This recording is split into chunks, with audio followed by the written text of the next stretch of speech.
सरोज रज निज मनु मुकुर सुधार बहुत टाइम से वेट कर रहा हूँ, 2 से 2.5 महीने हो गए मैंने पिया नहीं। आज अगर दुकान खुली तो मैं 4 से 5 खंबे ले लूंगा, घर पे जाऊंगा, 2 किलो चिकन लूंगा, चिकन के साथ खाऊंगा और जितना मन करेगा उतना दारू पीऊंगा। 2 से 3 दिन तक आराम से सोऊंगा, उठूंगा दारू पीऊंगा, फिर सोऊंगा, उठूंगा दारू पीऊंगा। वाह मोदी जी वाह। 1.5 महीना हो गया बंद है ना, अभी चालू करने वाले ये बोले तो चालू करो। इंतजार तो सभी लोगों का था, मिलने का तो मिल भी रही थी, लेकिन वो मिल रही थी जो 1500 का सामान सीधा 3000-2500 की मिल रही थी।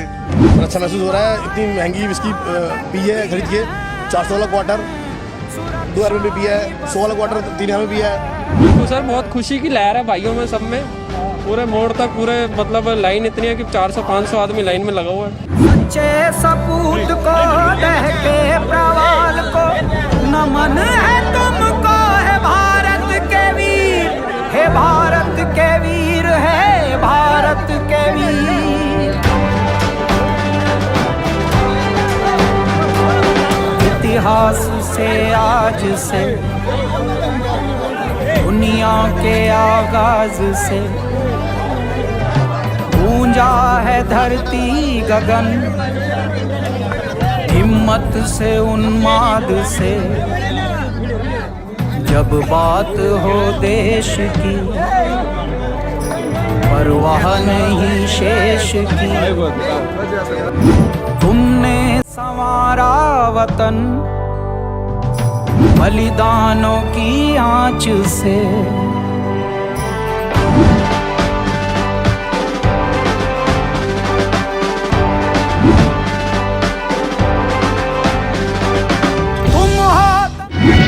ओ साथी रे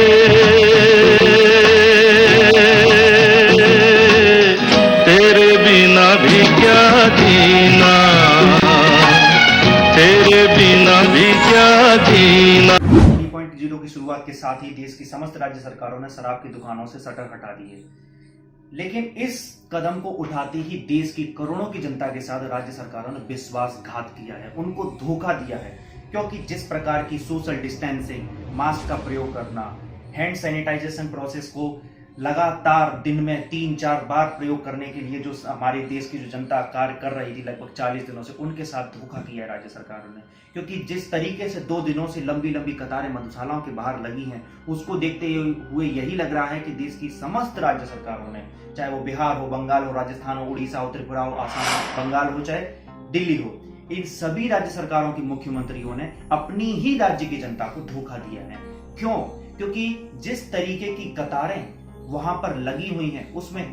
ना ही सोशल डिस्टेंसिंग का प्रयोग किया जा रहा है, ना ही वहां पर किसी भी प्रकार के कोरोना वायरस से बचने के उपायों को दोहराया जा रहा है। इस फैसले का विरोध देश की जनता सोशल मीडिया पर कर रही है और सरकार से सवाल पूछ रही है कि क्या देश की अर्थव्यवस्था पूरी तरीके से इन ठेकों पर ही आधारित है? अगर शराब की बिक्री से ही पूरे राज्य की अर्थव्यवस्था का संचालन होता है तो आज से ही या कल से ही समस्त कॉलेजों के सामने, समस्त स्कूलों के बगल से, हॉस्पिटल्स की 4 दीवारियों के अंदर इन शराब की बिक्री को प्रारंभ कर दिया जाए, जिससे कि देश की अर्थव्यवस्था और राज्य की अर्थव्यवस्था बहुत अच्छी तरीके से चल सके और हम अमेरिका, स्पेन, इटली, फ्रांस और रूस से बराबरी कर सकें। मैं आपके सामने एक आंकड़ा पेश करना चाहूंगा। इस आंकड़े में आपको बताऊंगा कि किस तरीके से देश में लगभग 70,000 से दुकानें शराब की देश को किस तरीके से राज्य की सरकारों को एक बहुत बड़ा राजस्व दे रही हैं, जिसके लिए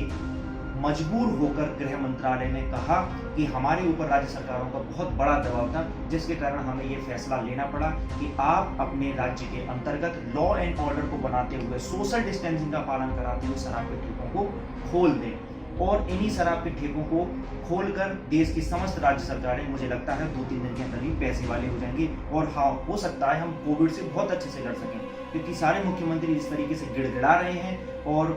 अनुनय विनय कर रहे हैं कि शराब के ठेकों के अलावा हमारे पास कोई और चारा ही नहीं है। चाहे हमें पीपीई किट की आवश्यकता नहीं है, लेकिन हमें शराबियों की आवश्यकता है। उनके पैसे हमें चाहिए, उनकी जेब में रखा हुआ जो पैसा हमें 40-50 दिन से नहीं मिल रहा, हमें वो राजस्व नहीं प्राप्त हो रहा, उसे हमें चाहिए। तो अब मैं आपके सामने एक रिकॉर्ड पेश करने जा रहा हूँ।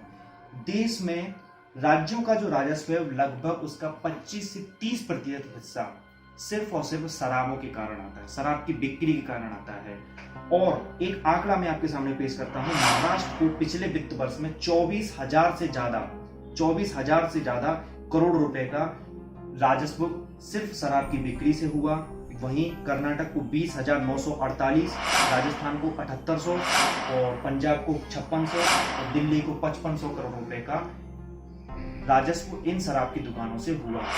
आंकड़ों से यह साबित हो जाता है कि राज्य की सरकारें इन शराब की बिक्री के लिए बहुत ज्यादा मजबूर हैं, क्योंकि जब से जीएसटी लग चुकी है, जीएसटी लगने के बाद राज्य की सरकारों के पास कुछ ही ऐसे टैक्स मौजूद हैं जिनसे वो अपने राज्य की पूरी अर्थव्यवस्था का संचालन करती है। लेकिन इस बीच जो देश के समाज सेवी हैं, राज्य के समाज सेवी हैं, जो जनता है, वो ये सवाल करती है कि क्या शराब को हम सिर्फ इस बेसिस पर उसका एक पॉजिटिव हम पॉइंट बोले कि हमारा राज्य का संचालन जो है, हमें एक बहुत बड़ा राजस्व इसी से प्राप्त होता है, तो हमें इनको छूट देनी होगी, हमें इनको अधिकार देने होंगे। लेकिन सरकारें ये बातें भूल जाती हैं और इस बात के आंकड़े आप सभी के सामने कभी पेश होते ही नहीं है कि शराब पीने के बाद जो व्यक्ति शराब से जुड़ी हुई जो आपराधिक गतिविधियों में कितनी बड़ी तादाद में संलिप्त हो जाता है। एक आंकड़ा प्रस्तुत किया जाता है, पिछले साल लगभग देश में 2 लाख से ज्यादा मौतें रोड एक्सीडेंट हो गई थी, जिनमें से 1 लाख से ज्यादा मौतें सिर्फ और सिर्फ शराब पीने के कारण होती हैं। अर्थात शराब पीने के कारण लोग बहक जाते हैं या हत्या कर देते हैं, या बहुत सारी चीजें। तो क्यों हमारे देश की सरकारें इस शराब को नहीं रोकती हैं? क्योंकि सरकार कभी इस बात का रिकॉर्ड तो प्रस्तुत करती ही नहीं है कि हमारी जीडीपी का एक कितना बड़ा प्रतिशत सिर्फ रोड एक्सीडेंट्स में मुआवजे के तौर पर दिया जाता है। उस व्यक्ति की जब मौत हो जाती है तो उस घर के ऊपर किस प्रकार का संकट गिर जाता है, उस घर के ऊपर दुखों का पहाड़ गिर जाता है, उसके बारे में सरकारें कभी नहीं सोचती हैं। सरकारें सिर्फ अपने वित्त के लिए, अपने बजट के बारे में सोचती हैं, जबकि उसको नैतिक रूप में और सिद्धांत के आधार पर यह कहना चाहिए, इस बात को करना चाहिए कि हमें शराब से छुटकारा करना चाहिए। क्योंकि जिस तरीके से देश के 2 राज्यों ने एक उदाहरण प्रस्तुत किया है, गुजरात देश में कई दशकों से शराबबंदी को एक मजबूती से लागू करने वाला एक राज्य है, और शराब का राजस्व इस राज्य के पास न होने के बावजूद इसने आर्थिक गतिविधियां इस तेजी से की हैं कि आज ये देश के सबसे विकासशील राज्यों में से एक आता है, टॉप 10 लिस्ट में आता है। दूसरा, अभी हाल ही में जिस तरीके से मुख्यमंत्री नीतीश कुमार ने बिहार में शराबबंदी को लागू किया है, उससे ये प्रस्तुत होता है कि देश की राज्य सरकारें अगर शराबबंदी को कर देती हैं तो देश की अर्थव्यवस्था, राज्य की अर्थव्यवस्था किसी भी तरीके से घाटे में नहीं जा सकती, क्योंकि राज्य के पास अन्य बहुत सारे स्रोत होते हैं। क्योंकि अगर कोई एक बंदा रोड एक्सीडेंट में मारा जाता है शराब पीने के बाद, तब उसको मुआवजा देने के लिए राज्य सरकारों को ही पैसा खर्च करना पड़ता है, तब उन लोगों को ही सरकारों को इलाज करवाना पड़ता है हॉस्पिटल्स में, तो नहीं इस शराब को बंद कर देना चाहिए। एनसीआरबी की रिपोर्ट के अनुसार देश में महिला उत्पीड़न के मामलों में सबसे ज्यादा जो इजाफा होता है वो शराब पीने के कारण होता है। क्योंकि जब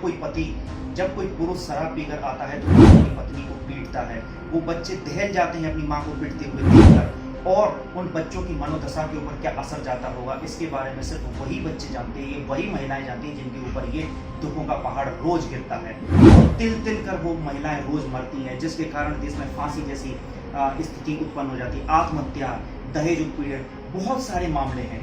और शराब पीने के बाद लोग हत्या करने के लिए मजबूर हो जाते हैं, या उनका दिमाग इस कदर होशो हवास खो देता है कि वो अनकंट्रोल हो जाते हैं और किसी भी स्थिति तक पहुंचने के लिए प्रयासरत हो जाते हैं। तो देश की आवाम, देश की जनता ये सभी सरकारों से ये आग्रह करती है, और मेरा खासतौर से निवेदन है मोदी सरकार से और देश के 28 राज्यों से कि शराब को बंद करके हमें किसी अन्य सोर्स को देखना चाहिए जहां से हमें इनकम प्राप्त हो, हम अपने देश का संचालन अच्छे से कर सकें, और हमारा जो देश हो वो लिक्विड फ्री हो, अल्कोहल फ्री हो, और हमारे प्रत्येक भारतीय के चेहरे पर एक खुशी हो, एक ऐसा रोमांच हो कि वो ये कह सके कि हाँ हम गांधी के देश में रहते हैं, हाँ हम उन महापुरुषों के देश में रहते हैं, हाँ हम संतों की धरती पर रहते हैं जहाँ पर शराब जैसी चीजों को बंद कर दिया गया है, जहाँ पर मधुशाला को एक गलत चीज के रूप में देखा जाता है, और उस मदिरा पान को हम पाप पुण्य की जो एक पूरी दशा होती है उसके आधार पर तोलते हैं, और वास्तविकता में जो शराब है वो एक पाप ही है, क्योंकि उसको पीने के बाद हम पाप ही करते हैं, कभी पुण्य नहीं। वर्डिक्ट से मैं आपके साथ था पीयूष परमार, और मेरा आपसे एक प्रश्न है, क्या देश को लिक्वर फ्री होना चाहिए, अल्कोहल फ्री होना चाहिए? क्या आप देश को नशा मुक्त देखना चाहते हैं? क्या आप देश के समस्त नागरिकवासी हैं उनको सुखी संपन्न देखना चाहते हैं? अगर ये वीडियो आपको पसंद आता है तो इस वीडियो को लाइक करें, कमेंट करें और अपने दोस्तों में, अपने फ्रेंड्स में इसको शेयर करें और हमारे चैनल को सब्सक्राइब अवश्य करें।